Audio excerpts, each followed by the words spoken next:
ఏదైనా స్లోప్గా ఉండే వాళ్ళకి ఈ స్లోప్ మెజర్మెంట్ అనేది ఎలా క్యాలిక్యులేట్ చేయాలని తెలుసుకుందాం. ఇప్పుడు మనం ఒకేసారి ఫుల్ సెటరింగ్ పెట్టలేం కదా. 4.25 వాల్ హైట్ ఇచ్చాడు, మనం 1.25కి మ్యాక్సిమం పెట్టగలము.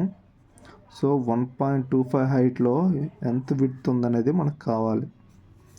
ఓకేనా. ఇప్పుడు ఏం చేస్తారంటే bottom width 750 minus top width difference ఎంత వచ్చింది, 400 వచ్చింది కదా. 400 బై టోటల్ హైట్ అంతా 4.25,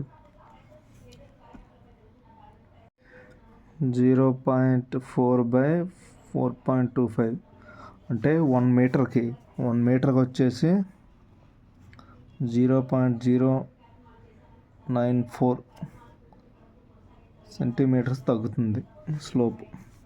సో మనకి 1.25 అంతా కావాలి కాబట్టి 0.0941 ఇంటూ 1.25 అంటే 0.117 అనేది తగ్గుతుంది. సో ఇది మైనస్ 0.7 బాటమ్ విడ్త్ చేస్తే 0.632.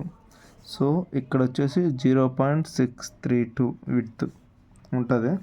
ఇక్కడ ప్లంబ్కి పెట్టుకుంటాడు, ఇక్కడ బాటంలో ఓకే చేసుకొని ఇక్కడ నుంచి 0.62 ఉన్నట్టు షట్టరింగ్ బోర్డు పెట్టుకుంటాడు. అది సేమ్ ఇది 1.25కి. తర్వాత మళ్ళీ 1.25 కావాలంటే సేమ్ మళ్ళీ ఇలాగ క్యాల్కులేషన్ చేయాలి.